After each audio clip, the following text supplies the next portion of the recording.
चिंतन चिंतन। संसार के सुखों से उन्हें बिल्कुल भी लगाव नहीं था। सन्यासी वर्धमान सत्य की खोज में भ्रमण के लिए निकल पड़े। उसी समय देखिए, एक राजकुमार जब सत्य की खोज करने के लिए सारे सुखों का, सारे ऐश्वर्यों का, ठाट बाट का त्याग करके एक मिशन पर निकलता है, तो वो अपने मिशन में जरूर सफल होता है। सोमदत्त नाम का एक ब्राह्मण उसी नगर में एक छोटी सी झोपड़ी में रहता था। 3 उसके बच्चे थे और पत्नी, लेकिन बहुत गरीब, बहुत दरिद्र, पर स्वाभिमानी था। न किसी से मांगता था, न कोई छल कपट से अर्जित करता था।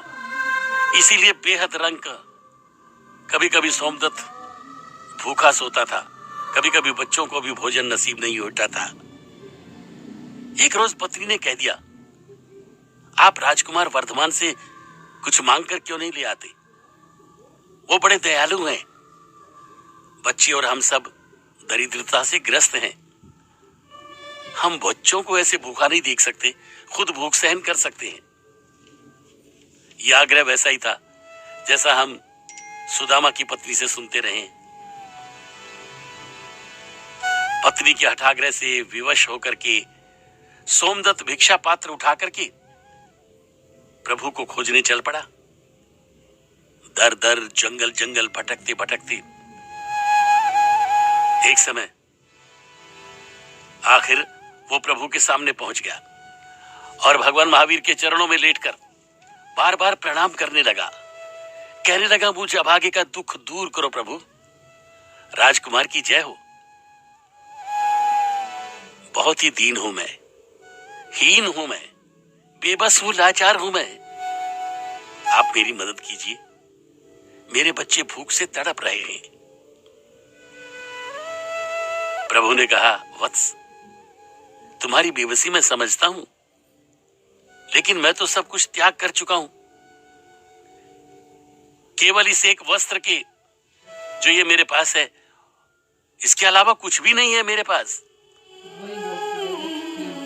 पर प्रभु महावीर को बार बार जब वो अपनी मजबूरियां बताने लगा, अपने बच्चों की भूख, अपने परिवार की निर्धनता सुनाने लगा, तो प्रभु ने जो शरीर पर आखिरी वस्त्र धारण किया हुआ था, वही अपनी देह से अलग किया और सोमदत्त को सौंप दिया।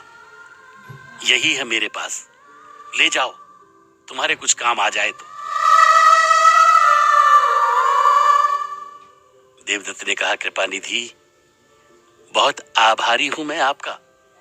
आपने मुझ अकिंचन की बड़ी मदद की है। वो वस्त्र लेकर के जब देवदत्त राजधानी लौटा और उसने बताया कि ये भगवान महावीर का वस्त्र है,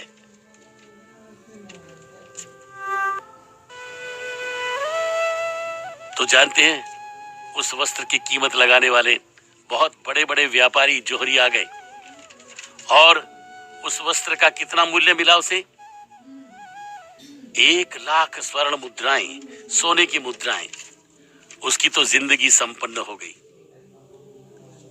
भगवान अगर एक अकिंचन सी वस्तु भी हमें देते हैं, उसका मूल्य हम जान नहीं पाते।